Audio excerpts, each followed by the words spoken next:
Praise the Lord. Hallelujah. Yesayya ఉచిత కృప వల్ల మీతో మరొకసారి జోసెఫ్ ప్రసన్న కుమార్ ఛానల్లో వచ్చుటకు, నిలుచుటకు, ప్రకటించుటకు కృప ఇచ్చిన దేవుడు స్తుతింపబడుగాక. ఆమేన్. ఈరోజు టాపిక్, మన శత్రువులు మనకు మిత్రులుగా మారగలరా? ప్రతి జీవితంలో శత్రువులు అనేవారు ఉంటారు. అయితే శత్రువులు మిత్రులుగా మారడం అనేది జరుగుతుందా? Is it possible? చాలా సందర్భాల్లో మనం ఏమంటామంటే, బ్రదర్ నేనేమో కలిసిపోవాలని అనుకుంటాను, నేనేమో వెళ్ళి వారితో సమాధాన పడదామని అనుకుంటాను, నేను తిరిగి ఏదో ఒక రకంగా ఇక ఈ వైరం, ఈ విరోధభావం వద్దు అని చెప్పి వారితో సమాధాన పడదాం అనుకుంటాను, కానీ అసలు వాళ్ళు సమాధాన పడరు. కాబట్టి మన శత్రువుల మీద, మనకు విరోధంగా ఉండే వారి మీద మన నింద మోపడం అనేది జరుగుతుందండి చాలా సందర్భాల్లో. అయితే దేవుని వాక్యం ఏం చెబుతుందో ఒకసారి చూద్దామా? సామెతల గ్రంథం 16వ అధ్యాయం 7వ వచనం. దేవుని వాక్యం చెప్తుంది, ఒకరి ప్రవర్తన యెహోవాకు ప్రీతికరమగునప్పుడు యెహోవా వాని శత్రువులను సహా వానికి మిత్రులుగా చేయును. ఆమేన్. శత్రువులను మిత్రులుగా చేసేది నీ ప్రయత్నం కంటే మొదట దేవుడు దానికి ఆమోద ముద్ర వేయాలి. దేవుడు ఏం చేయాలి? ఆమోద ముద్ర. ఎప్పుడు దేవుడు ఆమోద ముద్ర వేస్తాడంట? మన ప్రవర్తన దేవునికి ప్రీతికరమైతే. మనమేమనుకుంటుంటాం, నేను సమాధాన పడడానికి వెళుతున్నాను, ఆ వ్యక్తి ఏకీభవించడం లేదు. నేను కలిసిపోదామని చెప్పి అనుకుంటున్నాను, ఆ వ్యక్తి ససేమిరా అంటున్నారు. అయితే దేవుని వాక్యం అంటుంది, శత్రువులను మిత్రులుగా చేసేది దేవుడంట. హల్లెలూయా. రెండవదిగా, శత్రువులు మిత్రులుగా మారాలి అంటే మొదట నీవు దేవునికి అనుకూలంగా మారాలి. ఒకని ప్రవర్తన యెహోవాకు అనుకూలమైనట్లయితే దేవుని వాక్యం చెప్తుంది కదా, యెహోవా వాని శత్రువులను సహా వానికి మిత్రులుగా చేస్తాడు. శత్రువులను మిత్రులుగా చేసేది దేవుడు. అందులో ఒకవేళ నీ ప్రయత్నం ఉండవచ్చు, కాదని నేను చెప్పడం లేదు. అయితే మొట్టమొదట నీ శత్రువు నీకు మిత్రుడిగా మారాలి అంటే నీ ప్రవర్తన దేవునికి అనుకూలంగా మారాలి. సామెతలు 16:7 ఈ విధంగా చెప్తుంది. న్యాయాధిపతుల గ్రంథం 3వ అధ్యాయం 4వ వచనంలో, దేవుడు ఉండనిచ్చిన జనములు అంటే శత్రువులు వీరే లేదా ఇవే అని వ్రాయబడింది. అంటే ఆ పూర్తి సెంటెన్స్ నేను చదవడం లేదు, కానీ న్యాయాధిపతులు 3:4, అయితే దేవుడే ఉండనిచ్చాడంట ఆ శత్రువులను. అక్కడ ఉద్దేశం వేరండి, యుద్ధము నేర్పేదానికి. అయితే బైబిల్లో చూస్తే న్యాయాధిపతుల గ్రంథం 4వ అధ్యాయం 1 నుంచి మనం చదివినట్లయితే, అసలు శత్రువులు ఎలా తయారవుతారు? మనం అనుకుంటాం కదా, వాళ్ళల్లో తప్పుంది బ్రదర్ మీకు తెలియదండి, ఆ వ్యక్తి యొక్క నేచర్ మీకు అర్థం కాదు. అయితే న్యాయాధిపతులు 4:1-2 గమనిస్తే, ఇశ్రాయేలీయులు యెహోవా దృష్టికి దోషులు కాగా దేవుడు వారిని కనాను రాజైన యాబీను చేతికి అప్పగించాడు. శత్రువు ఎలా తయారయ్యాడు? ఈ వ్యక్తి ప్రవర్తన దేవునికి అనుకూలంగా లేకుండా ఉంటే. శత్రువు ఎలా తయారయ్యాడు? దేవుని బిడ్డల ప్రవర్తన దేవునికి వ్యతిరేకంగా ఉంటే దేవుడు శత్రువులను లేపాడు. ఇప్పుడు దేవుడు అంటున్నాడు, మీ ప్రవర్తన నాకు అనుకూలమైతే నేను మీ శత్రువులను మీకు మిత్రులనుగా చేస్తాను అన్నాడు. హల్లెలూయా. Praise the Lord. దేవుని వాక్యాన్ని మనం చూద్దాం. దినవృత్తాంతముల 1వ గ్రంథం 12వ అధ్యాయం 22వ వచనం. ఏమని వ్రాయబడిందంటే, దావీదు దండు దేవుని సైన్యం వలె మహాసైన్యమగునట్లు ప్రతి దినమున అతనికి సహాయం చేయవారు అతని యొద్దకు వచ్చుచుండిరి. ఈ దావీదు ఎక్కడో ఉన్నాడు, ఒకవేళ ఆ సమయంలో సిక్లగులో ఉన్నాడు. బైబిల్ చెప్తుంది, ప్రతి దినము అతనికి సహాయం చేసేదానికి వస్తున్నారట. ఎందుకంట, దావీదు యొక్క దండు వేరు, సైన్యం వేరు. ఎక్కడో ఒక సైన్యం అనేది రాజు దగ్గర ఉంటుందండి. అయితే ఆ సైన్యంలో ఒక భాగం యుద్ధానికి వెళ్ళి అక్కడ దండు దిగుతారు. కాబట్టి దావీదుకు ఉండేది ఒక చిన్న సైన్యం, దండు. అయితే ఈ చిన్న సైన్యం మహాసైన్యమగునట్లుగా, దేవుని సైన్యములాగా మహాసైన్యం కావాలంటే ప్రతిరోజు సైనికులు చేరుతూ ఉండాలి. ఏమని రాయబడింది? ప్రతిరోజు సైనికులు చేరుతూ ఉండాలి.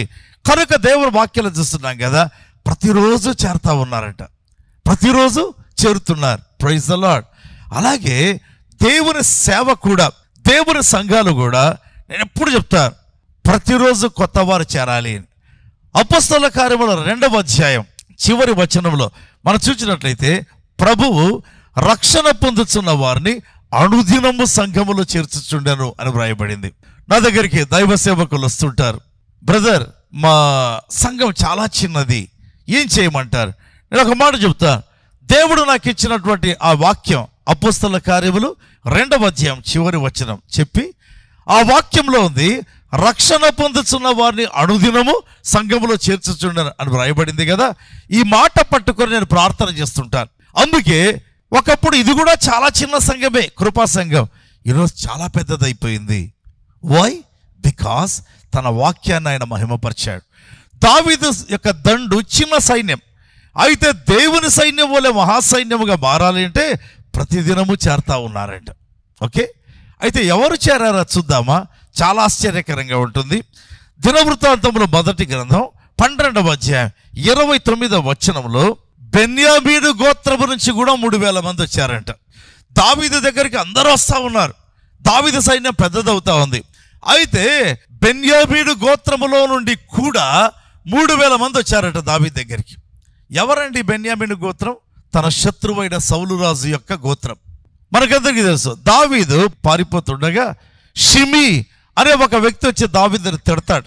నీ యజమానుడైనటువంటి సౌలుకు నువ్వు అన్యాయం చేశావు కదా అంటాడు. ఎందుకు ఆ మాట అన్నాడు చెప్పమంటారా? అతడు బెన్యామీను గోత్రికుడు. బెన్యామీను గోత్రికుడు అంతా కూడా దావీదుకు వ్యతిరేకం. ఎందుకంటే తమ గోత్రానికి చెందినవాడు రాజై ఉన్నాడు, ఈ గోత్రానికి చెందినవాడు రాజై ఉండగా యూదా గోత్రానికి చెందిన దావీదు రావాలి ఉన్నాడు అని చెప్పి ఈ యొక్క బెన్యామీను గోత్రం మొత్తం రాజైనటువంటి సౌలుకి సపోర్ట్ అండి. ఎంతవరకు వెళ్ళిందంటే ఆ యొక్క మొదటి దినవృత్తాంతములు 12:29 చదివినట్లయితే బెన్యామీను గోత్రికులు సౌలు ఇంటికి కాపలాదారులంట. ఇక చూడండి, అంటే సౌలు 12 గోత్రాల్లో ఎక్కువగా ఎవరిని నమ్మాడు? తన గోత్రాన్ని నమ్మాడు. తనకు బాడీ గార్డ్స్గా లేకపోతే దేహ సంరక్షకులుగా ఉండేదానికి, తన గృహానికి కాపలాదారులుగా ఉండేదానికి సౌలు రాజు ఎవరిని పెట్టుకోకూడదండి? యూదా గోత్రికులను పెట్టుకోవచ్చు కదా, లేకపోతే మరొకరిని తన వారిని పెట్టుకున్నాడు. ఎవరిని? బెన్యామీను గోత్రికులను పెట్టుకున్నాడు. ఇప్పుడు ఆల్ ఆఫ్ ఎ సడన్ ఒక్కసారి ఏమైందట, బెన్యామీను గోత్రములో నుంచి 3000 మంది, అందులో కూడా అధిక భాగం లేదా కొంతమంది సౌలు ఇంటికి కాపలా ఉండేవారు. అంటే సౌలుకి ఎంత నమ్మకంగా ఉంటారు? సౌలు ఇంటికి కాపలాదారులు అంటే సౌలు ఇంటికి ఎంత నమ్మకంగా ఉంటారు చూడండి. అటువంటి వారు సౌలుని విడిచిపెట్టి దావీదు దగ్గరికి వస్తున్నారు. ఏంటండి ఈ మాట? బైబిల్లో రాయబడింది, ఒకరి ప్రవర్తన యెహోవాకు ప్రీతికరమగినప్పుడు దేవుడు ఏం చేస్తాడు?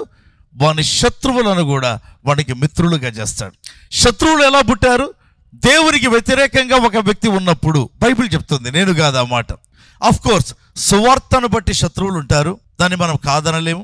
అంటే పౌలు అంటాడు కదా, వంశాన్ని బట్టి చూస్తే ఇశ్రాయేలీయులు నాకు ప్రియులు, సువార్తను బట్టి చూస్తే శత్రువులు అన్నాడు. అటువంటి శత్రుత్వాన్ని గురించి నేను మాట్లాడడం లేదు. సువార్తను బట్టి శత్రువులు ఉండవచ్చు. అయితే అదర్వైజ్ ఒకవేళ నీ జీవితంలో ఉండేటువంటి శత్రువులకు కారణం ఒక్కసారి ఒక చిన్న పరీక్ష, నీవేనేమో ఆలోచన చెయ్యి. నీ ప్రవర్తన యెహోవాకు అనుకూలంగా లేదా? అందుకే ఒకవేళ ఆ విధంగా ఇద్దా ప్రభు దగ్గర జ్ఞాపకం చేసుకుందాం. అయితే దేవుని వాక్యం చెప్తుంది, ఒకని ప్రవర్తన యెహోవాకు ప్రీతికరమగినప్పుడు వాని శత్రువులను సహా వానికి మిత్రులనుగా చేస్తాడు. ఇంకా ముఖ్యమైనటువంటిది మరొకటి నేను చెప్పాలనుకుంటున్నాను. మరి దావీదు యొక్క శత్రువులు దావీదుకి ఎందుకు మిత్రులు అయ్యారు? దాని అర్థం ఏంటి? దావీదు ప్రవర్తన యెహోవాకు ప్రీతికరమైంది, అంతే కదా. దావీదు యొక్క ప్రవర్తన యెహోవా దేవునికి ప్రీతికరమైంది. దేవుడే అన్నాడు, దావీదు నా హృదయానుసారుడు అన్నాడు. అంటే మన జీవితంలో ఎప్పుడు దేవునికి హృదయానుసారులుగా ఉంటామో అప్పుడు మన శత్రువులలో దేవుడే మనకు మిత్రులనుగా చేస్తాడు.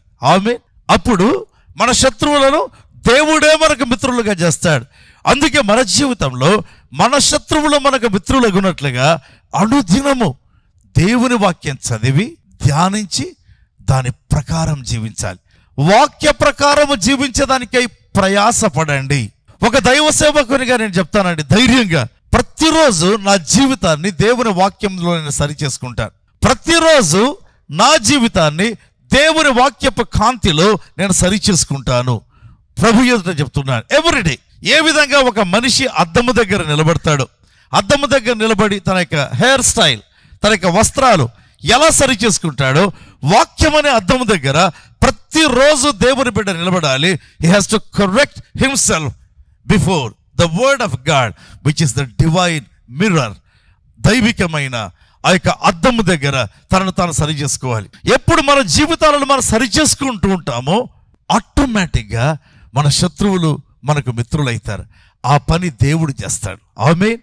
మన పని వాక్య ప్రకారం జీవిస్తూ దేవుని సంతోష పెట్టాలి, యెహోవాకు ప్రీతికరముగా జీవించాలి.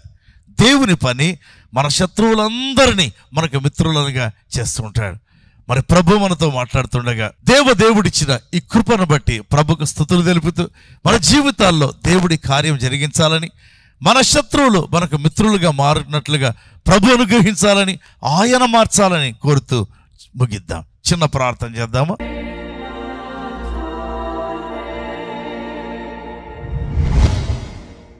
తండ్రి మీకు వందనాలు, ప్రభువా మీకు వందనాలు, మహాదేవ మీకు వందనాలు, జీవము గల ప్రభువా మీకు వందనాలు. ఇదిగో ఈ వాక్యమైనటువంటి మీ బిడ్డలను దీవించండి, గొప్పగా దీవించండి, కృప అధికం చేయండి తండ్రి. మీకు ప్రీతికరంగా జీవించడానికి సహాయం చేయండి, మీకు బహుగా ప్రీతికరంగా జీవించడానికి సహాయం చేయండి ప్రభు. వారి ఆత్మలకు గొప్ప వెలుగు ఉదయించినట్లుగా, వారి శత్రువులు వారికి మిత్రులగునట్లుగా ఒక గ్రేట్ చేంజ్ అండ్ రివైవల్ అనుగ్రహించమని అడుగుతున్నాను. సహాయం చేయండి పరిశుద్ధమైన తండ్రి. మీ కృపకు మీ బిడ్డలను అప్పగిస్తూ కాపాడుమని, మంచి ఆరోగ్యము, బలము, నెమ్మది ఈ దినమంతా ఆత్మదేవుని పరిపాలనలో వారుండునట్లుగా అనుగ్రహించుమని మీకు మాత్రం స్తుతులు తెలుపుతూ ప్రభు యేసు నామమందు అడుగుతున్నాము తండ్రి. ఆమేన్. ఎవరు యూట్యూబ్ ఛానల్ సబ్స్క్రైబ్ చేయలేదో వెంటనే సబ్స్క్రైబ్ చేయండి. అదేవిధంగా నోటిఫికేషన్ బెల్ క్లిక్ చేయాలని కోరుతున్నాను. God bless you abundantly.